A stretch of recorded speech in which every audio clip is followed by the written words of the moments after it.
My mother-in-law faked a medical emergency and accused me of poisoning her to break up my marriage, but it backfired when she realized her son cooked the meal. My relationship with my mother-in-law has always been complicated. From the moment I met her, I knew that we were different in many ways. She was a traditionalist with a strong sense of family values and a belief in the importance of women's domestic roles. I, on the other hand, was more independent-minded, with a career of my own and a sense of ambition that didn't fit into her idea of what a wife and mother should be. Despite these differences, I tried my best to get along with my mother-in-law.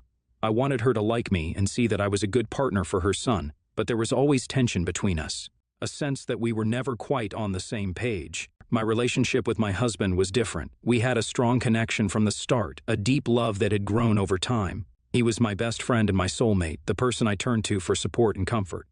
We shared a vision for our future together, one that included building a life that we both loved as much as my husband and I loved each other. There was always a shadow cast over our relationship by my mother-in-law. Even before we got married, she made her disapproval of me clear. She criticized everything from my job to my clothes and always seemed to find fault with me. After we got married, things only got worse. My mother-in-law would drop by our house unannounced, expecting us to drop everything to entertain her. She would criticize the way I kept the house, the meals I cooked, and even the way I dressed. It was as if she wanted to undermine me at every turn, to prove to her son that I was an inadequate partner for him. But my husband never wavered in his support of me. He always stood up for me and defended me, even when it meant going against his mother. He saw how much her behavior hurt me and did everything in his power to shield me from her negativity. Despite this, my mother-in-law continued to cause drama. She would make snide comments about our relationship, casting doubt on our love and our future together. She even went so far as to suggest that my husband should leave me and find someone more suitable.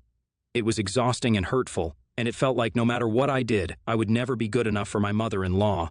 I began to dread her visits, and to feel like I was walking on eggshells around her. As time went on, my mother-in-law's surprise visits became more frequent and more unbearable. I could feel myself becoming more and more anxious every time I heard her car pull into the driveway, knowing that I would be subjected to her criticism and negativity. Finally, I reached my breaking point. One day, after my mother-in-law had left our home, I sat my husband down and had a heart-to-heart conversation with him. I told him how much his mother's behavior was affecting me, how it was causing me to doubt myself and our relationship, and how I felt like I was walking on eggshells around her. To my relief, my husband listened attentively and didn't brush off my concerns. He acknowledged how difficult his mother could be and expressed his frustration with her behavior. We talked about how her surprise visits were disruptive to our lives and how they made me feel like I had no control over my own home. Together, we decided to have a conversation with my mother-in-law and set some clear boundaries. We agreed that it was important for us to have some control over our own lives and our own home, and that her surprise visits were no longer acceptable. When we sat down to have the conversation with my mother-in-law, my heart was pounding with nerves and anxiety. I knew that she wouldn't take the news well, but I also knew that it was necessary for our well-being. My husband took the lead and started by expressing his love for his mother and his appreciation for everything she had done for him. He then gently brought up the topic of her surprise visits and how they were causing stress and tension in our household. At first, my mother-in-law was defensive and dismissive. She insisted that she had every right to visit her son whenever she wanted and that we should be grateful for the time she spent with us. But my husband held his ground and calmly explained that while we appreciated her visits, we needed to have some control over our own lives and our own home. As the conversation continued, tensions rose and emotions ran high. My mother-in-law accused me of being controlling and manipulative, and she even went so far as to suggest that I was trying to drive a wedge between her and her son. But my husband didn't back down. He defended me in our decision to set boundaries, and he made it clear that our relationship was important to him and that he would do whatever it took to protect it. As the conversation came to a close, my mother-in-law was visibly upset and hurt. She accused us of not caring about her and of being ungrateful for everything she had done for us. But my husband calmly reassured her that we loved her and that we would always be there for her, even if we needed to set some boundaries to protect our well-being. Update 1. Despite our conversation with my mother-in-law, things didn't always go smoothly. There were still times when she overstepped our boundaries or caused unnecessary drama. One such instance happened when my in-laws came over for dinner one night. My husband had cooked a delicious meal, and we were all enjoying each other's company, but then suddenly my mother-in-law started to act strange. At first, she complained of feeling dizzy and nauseous. We offered her water and tried to make her comfortable, but she kept getting worse. Soon, she was doubled over in pain and gasping for breath. In a panic, my father-in-law suggested that we take her to the hospital. We all rushed to the car and drove there as quickly as possible. My husband and I were terrified and confused, unsure of what was happening to his mother. When we arrived at the hospital, my mother-in-law was rushed into the emergency room. Doctors and nurses swarmed around her. We were all on edge, waiting for news on her condition. But then something strange happened. As we waited in the hospital room, my mother-in-law suddenly accused me of poisoning her food at dinner. She claimed that I had added some kind of toxic substance to the meal and that it was the cause of her sudden illness.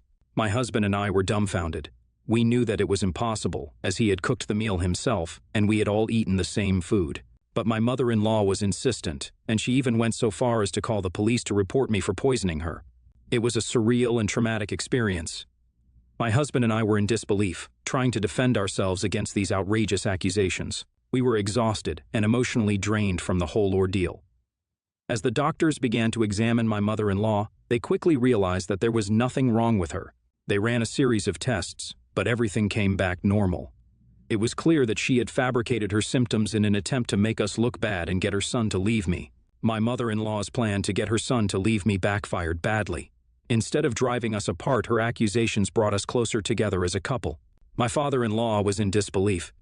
He couldn't believe that his wife would go to such lengths to cause drama and hurt our relationship.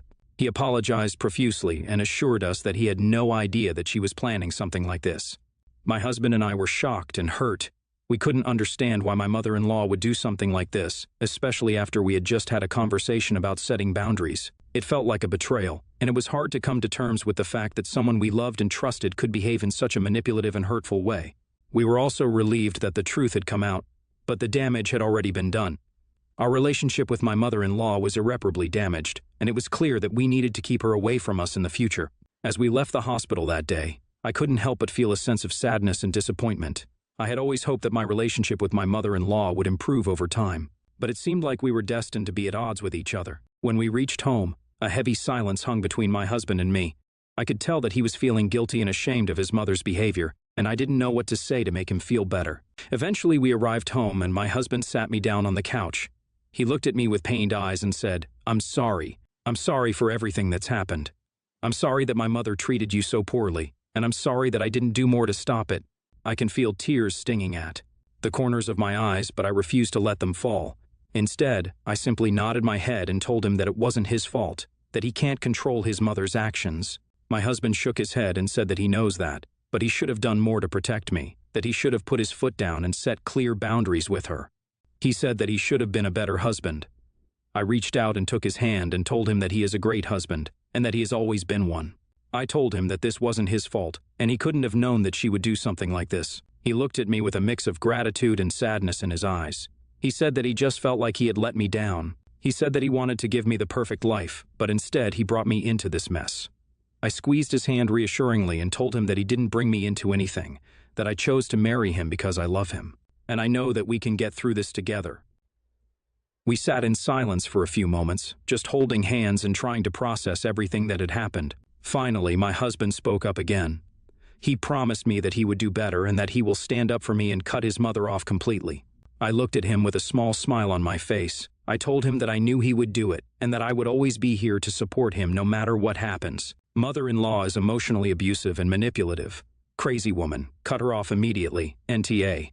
Mother-in-law has severe attachment issues, bro, if not worse. Her son knows who he married. He didn't want a traditional wife. Clearly, look at his mother. The woman doesn't have a life, so she's trying to ruin her son's Nop's lives. Next story. I, female, age 29. Babysat my nieces and nephew, male, age 4, female, age 6, and female, age 7, the day before Christmas Eve, so that my brother and his wife could go to a nice dinner. They left around 6 p.m., so all I had to do was watch a movie with the kids and then put them to bed. I decided to watch Polar Express with them.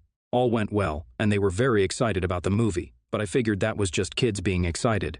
Fast forward to Christmas, I got a frantic call from my brother yelling at me for showing the kids that movie. I didn't know this, but apparently there is a set of train tracks that run behind their house, about 200 yards back. And on Christmas Eve, my nieces had snuck out of bed and walked out to wait for the Polar Express. My brother put them to bed around 10 and found them at 6 a.m., unwrapping presents under the tree. He realized they'd been outside because their coats' boots were strewn about the hallway, and their faces were pink from having been out in the cold. They didn't know how long the kids were out there. The doctor estimated about 1.5 hours and took them to the ER because my younger niece's lips were blue and she was stumbling, where they found out that my younger niece had thankfully mild hypothermia. My brother is beyond angry at me. He says I'm irresponsible and an awful babysitter and that I should have explained to them that the Polar Express isn't real. The girls could have gotten seriously injured or killed, and he completely blames me. He refused to bring the kids to my parents' house for Christmas, which really upset my parents. He's refusing to speak to me and says he's never going to let me see the kids again since I'm irresponsible and could have gotten them killed. I feel really awful about it, but at the same time, I really don't think it's my fault. They recently moved to this house, and I've never visited before Christmas Eve since I live in the city, and they're about 2 hours away. So I've never seen the house in daylight and had no idea there were train tracks near it. It never occurred to me to say that the movie wasn't real. All the kids still believe in Santa, so I didn't think there was any harm in showing them a Christmas movie. I've gotten mixed reactions from people. My husband says it's not my fault, and it's completely on them, as does my father and sister, but my brother and my mom think I'm the worst person in the world. I feel really awful and don't know what to do. Hey, Tia? Into your brother blames you because he doesn't want to accept that he's responsible. His kids snuck out of the house while he and his wife were responsible for them. That's on them. Parents are responsible for teaching their children about the dangers of leaving the house unsupervised and for train track safety. Parents are responsible for making sure their children know the difference between fact and fiction. Parents are responsible for communicating restrictions to babysitters. You played an age-appropriate Christmas movie. That's your only part in this. This is not your fault. NTA. They're the parents here, and the kids snuck out on their watch. Your brother is desperately looking for anyone to blame but himself. It shouldn't have been on you to talk about movies not being real. It should have been on him to teach his children to never go outside. A, in the dark. B, without an adult. C, without parental permission. D, all of the above. Not to mention teaching them to go nowhere near train tracks, for heaven's sake. I guess try to cut your brother some slack for the horrifying time they just had during the holidays, but he owes you a major apology as soon as he gets his head on straight, as does your mother. Next story. I, age 27, female, have a friend called Beth. Beth has a boyfriend, Michael, and they've been together about 9 months. I now live abroad, but I was spending December in my home city to see friends' family. Since Beth got together with Michael, Michael has become quite a good friend to me also. When I visited them at the beginning of December, Michael was talking about the company he'd recently joined and how it was kind of an old boys club type place. Family money, nepotism, baby, work, hard play, hard city types. And he was having quite a hard time bonding with his team, especially his boss. He talked about the upcoming Christmas party and then set his team all night because they tended to tease him about him not understanding their conversations. He mentioned a popular holiday destination that a lot of the team had been to over the summer where I have holiday before, and I was explaining some things he said that come up in the conversation. He suddenly suggested that I come to his Christmas party with him and help him bridge the gap with his colleagues. Beth immediately agreed. Here's the thing, I asked Beth 4 times during that dinner if she was okay with this, and she said yes. I asked her 3 times over the phone the day after when she was alone, and she said she was fine with it, and I was saving her from a stressful evening and doing something nice for Michael. I went to the party and actually it was a nice evening. Michael and I were not physical at all, obviously, but we are friends, so it was fun to hang out. And his team are exactly what you'd expect, a little out of touch and immature, but good fun for an evening. Michael thanked me profusely, even sent me flowers saying how much he appreciated it. I really thought I'd done a good thing. Ever since, Beth has been ghosting me. I sent her several texts to meet up while I was in town, and she ignored my calls and messages. I figured I'd speak to her about it in the new year, but yesterday when I sent her a Merry Christmas text, she replied with the wall of text saying I had a nerve to try to be her friend after I completely destroyed her self-esteem and how she can't believe I actually went to the party. I pointed out that I asked her multiple times if it was okay and she said yes, but her point is I should have just said, I should have known that it would make her feel bad that Michael wanted to use me to impress people. I'll admit I suspected it did make her feel bad, but when she was pushing me to do it anyway, I presumed she'd put her own feelings aside. My fiancé says it's not my fault and that Beth should have been honest instead of expecting me to read her mind, but a couple of my friends say I should probably have just said no in solidarity. And Beth is a grown-ass woman, and if she had a problem with it, she should have used her words like an adult during one of them multiple times. You asked if she was okay with it, saying she was fine with it, and then expecting you to read her mind is an move.